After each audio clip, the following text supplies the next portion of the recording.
Hello, everyone. In today's episode, I'm joined by Dr. Sharon Dirckx, a neuroscientist, speaker, and author of the fascinating book, Am I Just My Brain?, to explore one of the most profound questions of our time. What is consciousness, and are we really just our brains? Sharon holds a PhD in brain imaging from the University of Cambridge and speaks widely across the UK and internationally on the intersection of science, faith, and the human experience.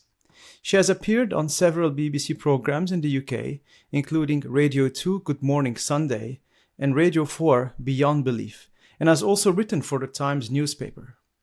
Sharon also works in partnership with organisations such as OCCA, the Oxford Centre for Christian Apologetics, where she is an adjunct lecturer, and her work is dedicated to addressing the big spiritual and philosophical questions people ask today.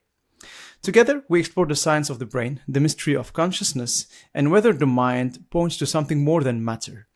Sharon, welcome to the IJK Podcast. Thank you so much. Great to be here.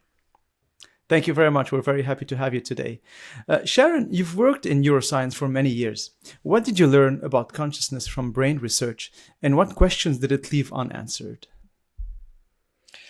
Well, I wasn't specifically studying consciousness when I was a neuroscientist. I was, studied a number of different things. I was in functional MRI at a time when it was in its infancy, and our understanding of what this technique was even measuring was in its infancy, and we were still growing in that area. So I did a very methodological PhD. But perhaps the closest that I got to the question of consciousness was my work in human cocaine abuse, which was actually a postdoc that I did after finishing my PhD.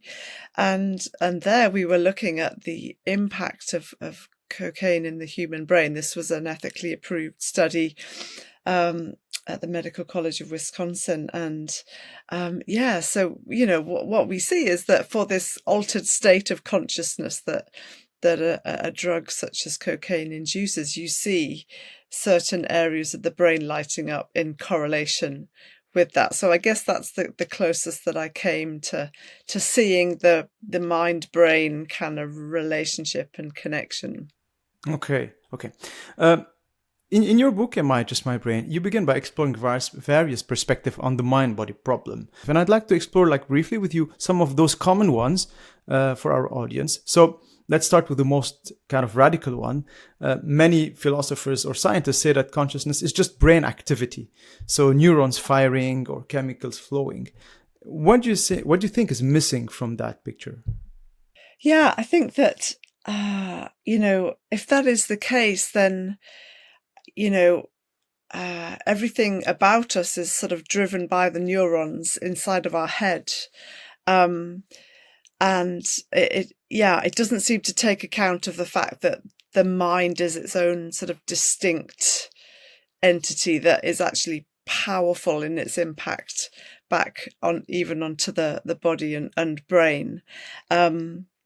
There's all kinds of reasons why that doesn't seem to be a very holistic view of human beings. It's just looking at them through the lens of their brain and using that to make sense of everything that it means to be a human being. We could get, there are lots of implications that, if everything is coming from the neurons in our head, then every opinion that we have, every belief that we hold is not coming from us, but from neurons beyond our control. And therefore, what does it even mean? And of course, there are implications for free will. Every action that we take and decision that we make is coming from forces beyond our control. And therefore, can we be held morally responsible for any of those things? And so there are all kinds of implications I could say more about, but also we don't seem to live as though that we are just our brains. We seem to live as though there's something that it is to be me, actually, that I have an inner life, an inner reality, a sense of self that is clearly connected to my brain, but is more than just brain activity. Yes, I see. And onto that, when you talk about now the sense of self, some like there's a current that denies completely the sense of self, and then say that the self is just an illusion. And we're hearing a lot of like new age, let's say, speakers that also say the same thing. The sense of self is just an illusion. How do you respond to this claim? Well, it's very hard. The person espousing that view assumes that they are independent of the phenomenon that they describe. How do we know that their very perspective is not itself an illusion, and therefore can't be trusted as well? So it's kind of self-defeating.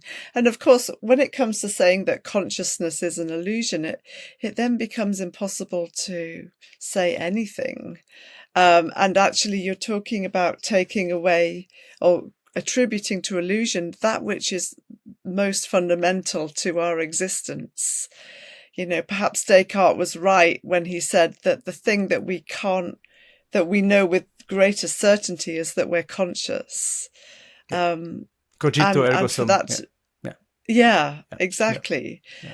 And so I think it's quite problematic. And even, I think one of the people that espoused this kind of view was the late Daniel Dennett, who was a brilliant philosopher. But even in trying to make the argument, he assumes the first person. And so it's so fundamental to being human that it's impossible to ignore it, even to make the case that consciousness is illusory. Yes, I see. And what about those who claim that the mind is actually generated by the brain, but is not the brain? Can you explain a little bit this nuance here? Yeah, so I suppose the views that we talked about first are, I guess, eliminative views or reductive physicalist views, where they're saying that the mind is reducible to physical processes in the brain.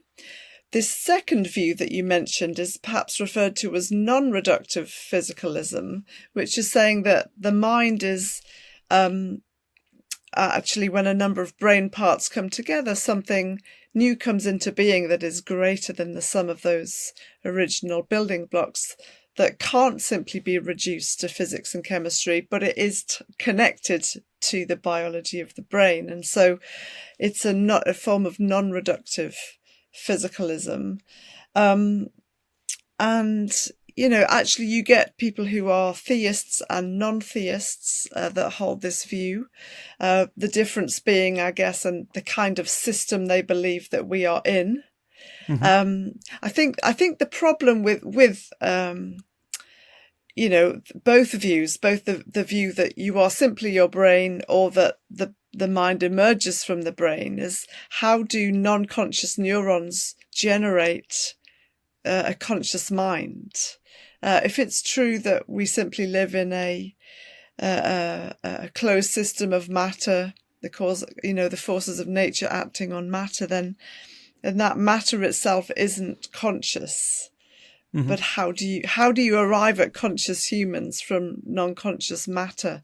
That's the problem that has to be solved. And the first view that we talked about is essentially denying the existence of the conscious mind. But the second view is saying somehow the conscious mind arose from within this system. But I think that's a huge chasm to cross. There's also a recent current that is gaining a lot of popularity, which you mentioned in Imad Jack Karam, which is Panpsychism. And can you talk a bit about this latest trend? Yeah, so Panpsychism is a really interesting addition to the whole conversation, because it's acknowledging the inability of physicalist approaches to cross the chasm from non-conscious neurons to human consciousness, what David Chalmers coined as the hard problem, if you like. And actually, Chalmers himself is a panpsychist, and this view actually says, look, instead of assuming matter to be fundamental, the most fundamental building block that we need to start with and build a bridge to consciousness, why don't we flip that whole conversation and assume that consciousness is a fundamental property of the universe and build a bridge back to the human brain. And I actually really appreciate this view because it acknowledges the limitations of physicalist approaches on their own to make sense of this. And it just opens up the conversation to say, look, what if consciousness is fundamental to the universe in some way? And what does that look like? What kind of consciousness are we talking about? And I guess the panpsychist is saying that everything is conscious to some extent, and they solve the hard problem that way. And I guess they're saying that somehow conscious properties and physical properties are interwoven. And that happens from humans down through the animal kingdom and all kinds of life down to the atomic scale, such as there's something that it is like to be an electron or a quark. And it's a fascinating theory. I think that it's obviously, I think there's a lot of, I think it brings a lot to the conversation, even though it's been an unpopular view until very recently. I think its limitations are in describing the seemingly very significantly different levels of consciousness in humans compared with every other living creature.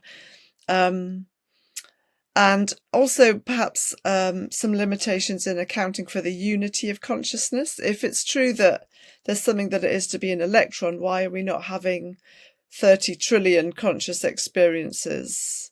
We don't have that. We have one unified experience. So I think, every position has its challenges, and those are the challenges that I see in panpsychism. Yeah, absolutely. I also see another one. Isn't it just simply deferring the problem to the atomic level? And again, not really answering the question, because we're just deferring the problem to like infinitely small particles. And then what does it mean that an atom is conscious? Well, yes, that's true. That is true. Now, before we start talking about deeper questions, I'd like to talk about one last position that you don't talk about in your book, but that I found recently by looking at some of Sir Roger Penrose's work. He basically says that the human mind, and specifically our ability to understand things, have a quality that is not computational. So, which is a little bit surprising coming from a mathematician and physicist like him. And then he says that it might be similar to something along quantum processes, which is very non-computational. So, what do you make of that idea from Sir Roger Penrose? Yeah, I mean, I think, again, it's a really interesting addition to the whole conversation. And I think, he and also John Searle, I think, would argue that even though they believe that, consciousness, they still would be further to the non-reductive physicalist end of things, but they don't believe that AI will one day become conscious because it is inherently, either biological or non-digital, and therefore is not something that's going to be replicable artificially.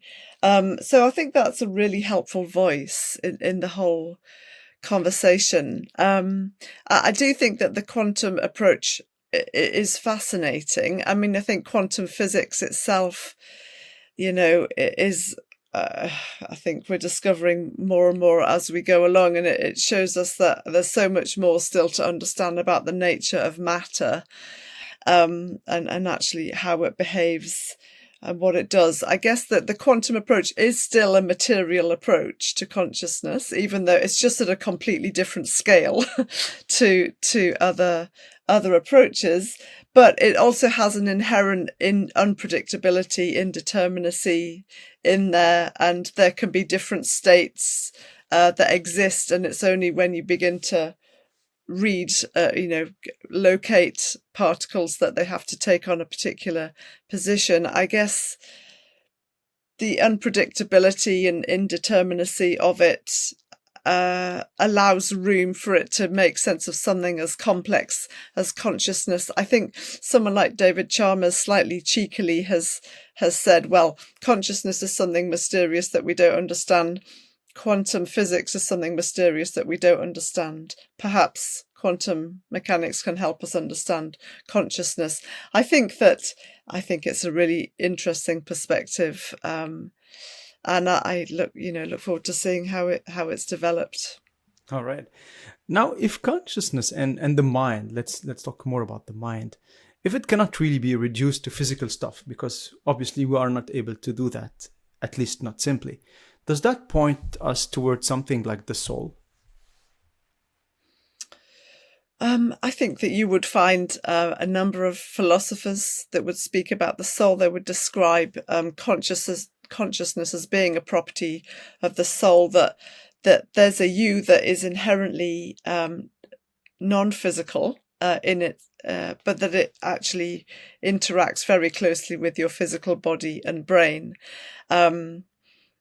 And that, I guess they would describe humans as embodied souls, and there are a number of parts to your soul that have kind of, that oversee different faculties of the self, things like the rational part, the emotional part, the volitional part, and so on.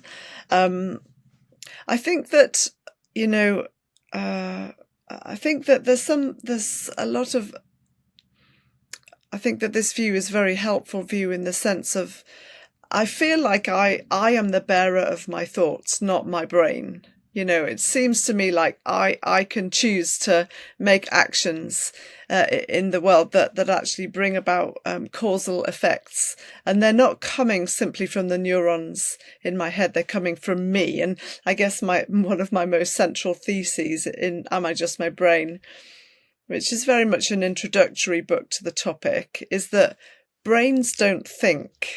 People think. It seems like we have anthropomorphized the brain without realizing that it's the kind of the mediator of the things that we think, that we are a person that is sort of distinct from our brain, but our brain mediates the thoughts that we have, which is why in the sciences you see a very close correlation between mind and brain. If you put someone in an MRI scanner and you give them a task to do that asks them to use their mind, like their memory, for example, you see brain networks lighting up that correlate with memory.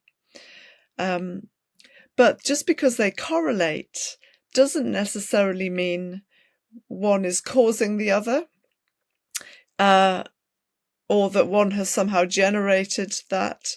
It simply says they're connected. And I think one of the mistakes that we're seeing in neuroscience and its interpretation of data is to assume that correlation means causation. But actually, all of the positions that we've spoken about are empirically equivalent in the sciences. They all speak to... the science gets you to connection between mind and brain. The nature of that connection gets you into the realm of philosophy, which is what we've been talking about all of this time. Do you see the difference? And I think one of the things that it's really important for scientists and philosophers to recognize is what the science can and can't tell us, and when we have branched into philosophy. Is it also because science, by definition, provides objective third-person explanations, and the mind, by definition, is very subjective? So the first-person phenomenon, is it by definition difficult to really reconcile both because of that gap? Well, I think we need to acknowledge that there are limits in what science can uncover about the nature of consciousness. We can take measurements from your brain, but that won't tell us what it's like to be you in that particular activity. In order to reveal that, to discover that, you need to tell us what it's like to be you. And there's no objective measurement that we can make that will enable us to access what it's like to be you in that moment. And that's another reason that mind and brain are two very different things. And there are many agnostics and atheists as well as theists that would agree with that. But it doesn't mean that we can't have a science of subjectivity, though, because I can behave in my studies of cocaine abuse. I would ask the volunteers, what are you experiencing right now? And they would tell me, and that would be the data that I would record. So I'm making objective observations of their subjective experiences. So you can absolutely have a science of subjectivity, but you just need to access it in a different way. You can't access it through making measurements of somebody's brain. Okay. Yeah. When we talk about, let's go back a little bit to the soul and the idea of dualism. When we talk about the concept of dualism, some tough questions also arise here. So, for example, in the history of humanity, when exactly did the soul appear? That's kind of one question.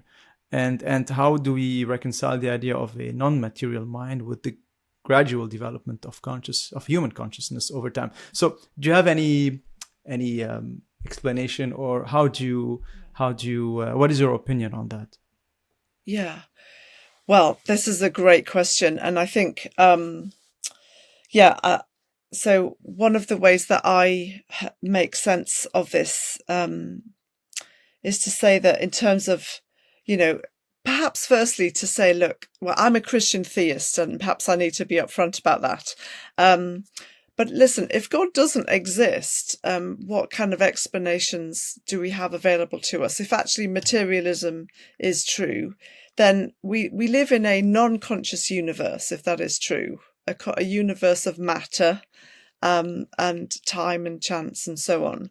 And somehow conscious humans have arisen from within that kind of universe. And of course, that is not impossible. And we see lots of accounts in the literature and in scholarship of how to make sense of how that might happen. But it is a bit surprising because it's inconsistent if the universe itself is non-conscious. And that would go for the emergence of mind from within that system by whatever means we want it to be. However, if God exists, then we didn't start with matter. We started with a conscious being. Actually, a conscious community, what Christians refer to as the Trinity, Father, Son, and Holy Spirit. So 3 centers of consciousness. And actually, through this community, all things were made, matter and human beings and their brains.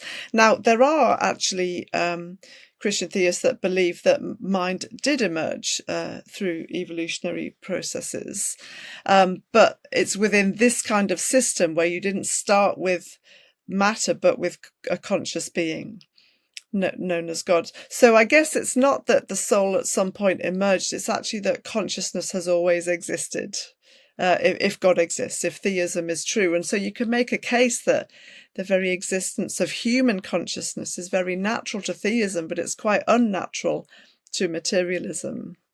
So it's actually a big picture approach that I take in trying to make sense of it. Okay. And I guess your Christian worldview then shape also how you think about like different questions like purpose, identity, human value, and all this, right? So you start with the divine consciousness first.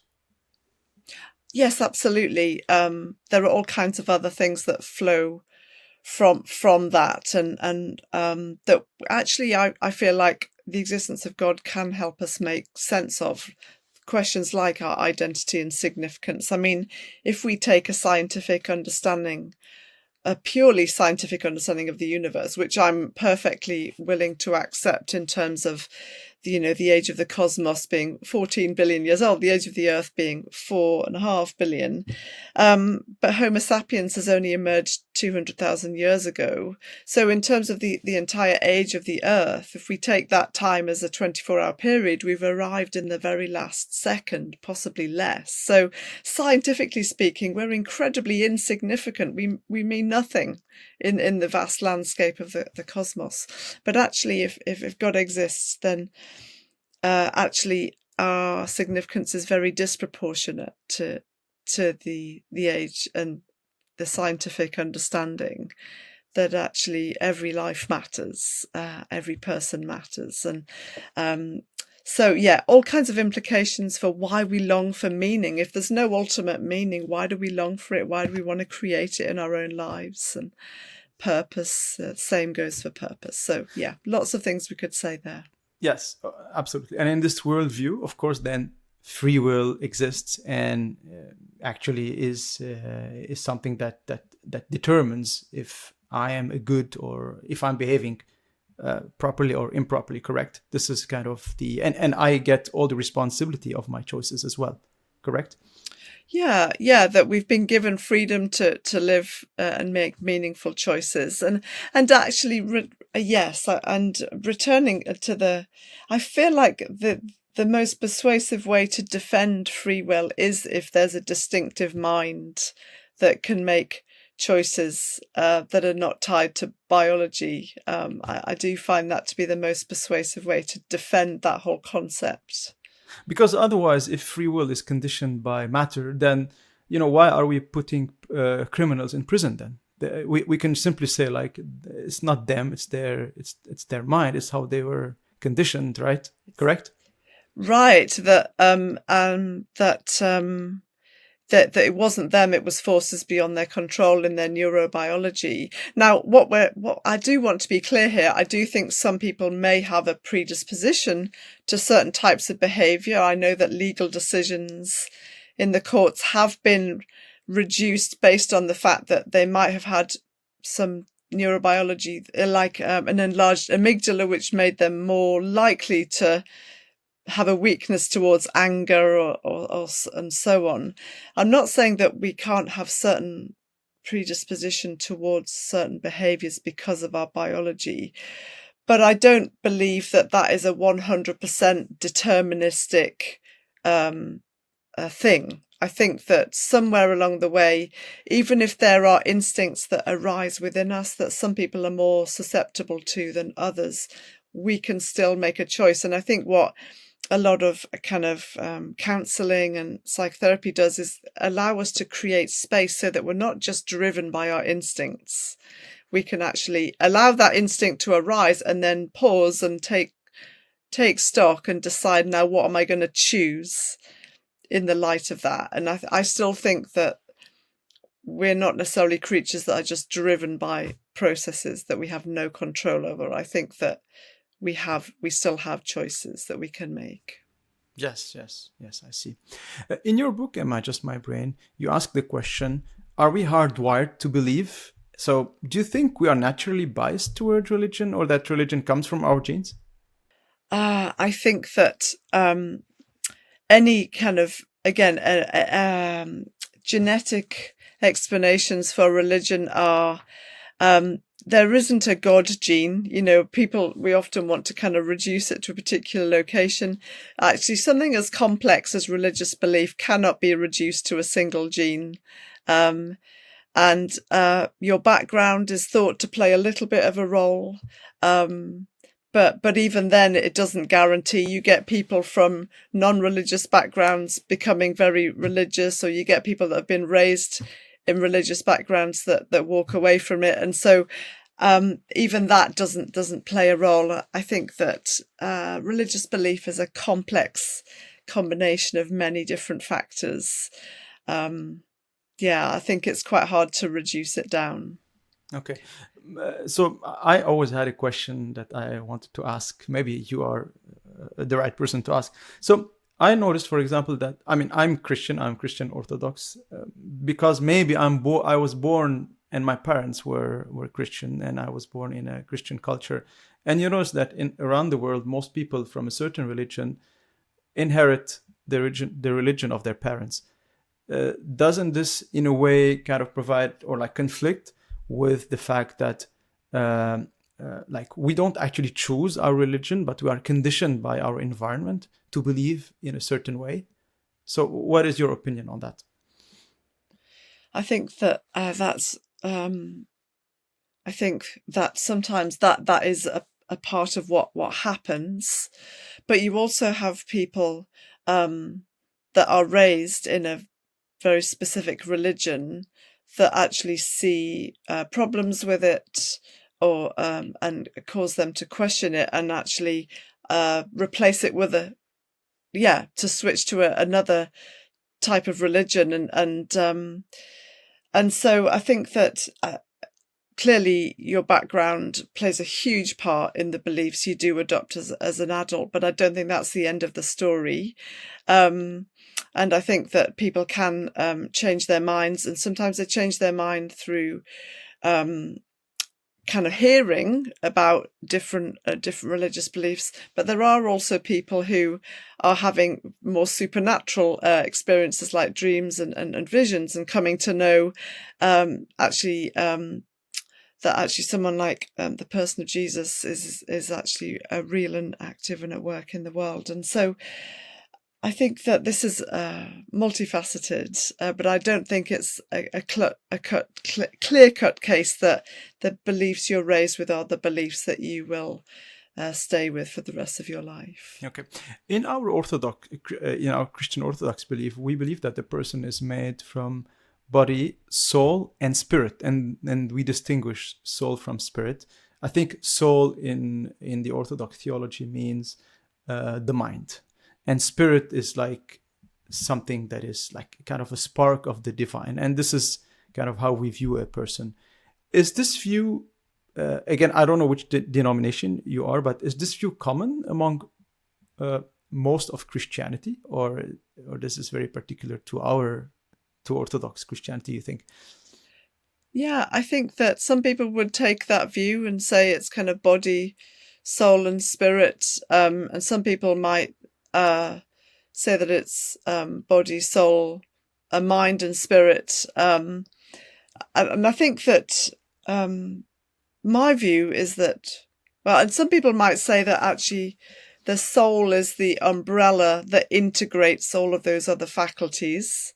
Like the psyche, so you mean like the soul is the psyche in a way, like the yes, the intellect of the human being. Yeah, exactly. Okay. So someone like Dallas Willard from the late Dallas Willard would talk about the soul being the executive center into which all of these other faculties sit, and it sort of is the kind of umbrella under which they would sit. I think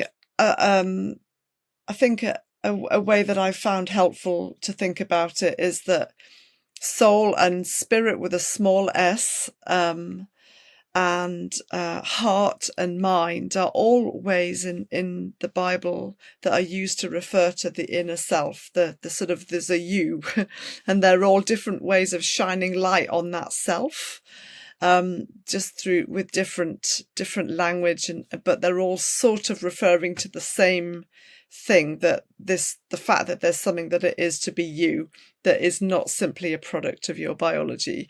In fact, the brain is never mentioned in the Bible, but the heart, the soul, the spirit, and the mind are mentioned all the time. But these are not usually referred to as different entities. They're used to refer to, so that, for example, occur in the verses that say, love the Lord your God with all your heart, soul, mind, and strength. And those are not different philosophical categories. They're actually measures of extent. And when they're saying worship the Lord your God with these things, they're saying give it everything you have. So it's actually a measure of the whole self. So I don't think that a Hebrew notion of soul and particularly soul is much more holistic than a Greek notion. When we think of soul in the Greek understanding, we're thinking of Plato and his immaterial, immortal thing that floats off one day and will escape the confines. Yes, I guess in a way, yes, that's right. Whereas a Hebrew notion of soul is actually very, very holistic. These are all ways of referring to the whole self. And you could probably argue that maybe even includes your physicality as well. I don't know if I've answered your question. No, you have in a certain way. Yes, you have. And when we say theologically that the soul is immortal, do we refer to like the whole of the human being, or we refer to something immaterial within the human being after death? I actually don't I wouldn't say that theologically the soul is immortal. I think that's Greek Platonism. That's okay. Okay, good to that is distinguish. actually really, that's kind of really separating this immaterial soul that actually can occupy a body but doesn't need it and reaches its full flourishing when it's separate from the physical body, and indeed can transit through a number of different bodies, which is why reincarnation is central to Greek thought as well, and different souls can a given soul can occupy different bodies through its lifespan. Whereas a Hebrew notion of soul would say that actually one soul occupies one body, but it's in a very holistic way, and both need each other for their existence. But would also go further than that. At the heart of the Christian faith is the person of Jesus, who Christians believe was raised from the dead. And he wasn't just raised spiritually from the dead, he was bodily raised from the dead. So an embodiment of all of the faculties we've been talking about: body, soul, spirit, mind, and so on, all raised. And so that's the kind of crux of it all that I keep coming back to. That we end up with something very holistic, but also where and integrated, but actually where the mind is, there is a non-physical dimension as well. Okay. Sharon, we live now in the age of AI, and this leads us to the last part of our discussion. So we live in the age of AI, and now there are lots of companies and funds and even countries that are pushing for something called AGI, artificial general intelligence, which is supposed to be conscious, like an AI that really can do everything. Do you believe that artificial intelligence will become conscious one day? Wow. Well, thank you. Yeah, that's an interesting question. Firstly, in terms of AGI, it's worth asking, what do we mean? Do we mean AI that can do all of the things that human beings can do in the way that humans do them? I'm not sure. Let's be clear though. AI and its capacity has massively increased even in the last couple of years. So that, you can ask virtually any question of ChatGPT and you will get a cogent, really helpful answer on many different things. And in that sense, perhaps we're not that far from AGI. And I don't want to kind of be one of those people that says this will never happen and then we get there and you end up backtracking. There are clearly many, many things now that can be done that couldn't be done even 2 years ago with AI. But in terms of replicating human beings in all of their humanity, I think, again, that's not a technological question, that's a philosophical question that comes back to this question: are we just our brains? What does it mean to be human? And if the human mind is computational, as we talked about earlier, then in theory conscious androids are possible. But if there's more to human beings than just their brains, then actually, even though highly sophisticated algorithms that can replicate human consciousness will undoubtedly arrive, and probably already have, they won't. That isn't the same thing as having conscious androids. It's a very different thing to be able to process information and to actually know what that information is and to understand it and to have a sense of self. Those are two very different things. I don't think consciousness will AI will become conscious. I think our biggest challenge will be in the regulation of AI to continue to enable human flourishing. The way that we steward it and regulate it will be our biggest challenge, I think. Yes, and I agree with you. This is the biggest challenge currently. Unfortunately, a lot of people are focusing on more and more development of AI without actually paying attention to the problems that are ensuing, like loss of jobs, like some people are not even employable anymore because AI does everything that they do, and it poses definitely a lot of ethical questions. So yeah, I agree with you. The regulation is probably the most important aspect. Now, I'd like to talk a bit about your projects, Sharon, your future project, your exciting current or future endeavors. What are you currently working on in terms of maybe writing a new book or doing? I know that you do a lot of public speaking as well. Yeah, I do a lot of public speaking. I do a lot of podcasts. I've recently been on the radio.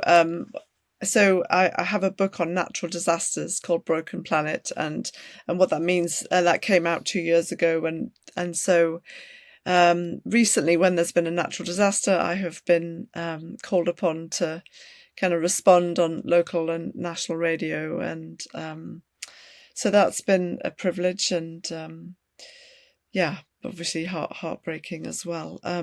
So I've been doing quite a lot of that, and yeah, I'm thinking a little bit more about religious experience and just digging in to that whole topic as well, and the whole idea of, what can brain science tell us, what can't it tell us, and that sort of thing. Do you still practice neuroscience, or you've shifted entirely to theology and Christian work? I'm not a practicing neuroscientist. No, I'm sort of focusing on book writing and the kind of the different questions that people are asking and trying to respond to those. Yeah, I found that I've ended up going in that direction. Okay, that's great. Like the more of like the human aspect, which is more important than the just biological brain aspect. Exactly. Yes. May I ask a question? What actually caused you to shift from like a purely scientific field to go into this field, which is more like closer to human beings? Was there like a personal experience, or it was more like something else that happened in your life, if you want to share? Yeah. It was actually that people were asking me questions and I didn't really know how to respond. They were asking me questions about what I believed and why I believed it. And I felt like I wasn't very well equipped to respond to their questions. And so I wanted to go and get training in that. So that actually brought me to Oxford to study for a year at a place called Wycliffe Hall, which is, based in Oxford.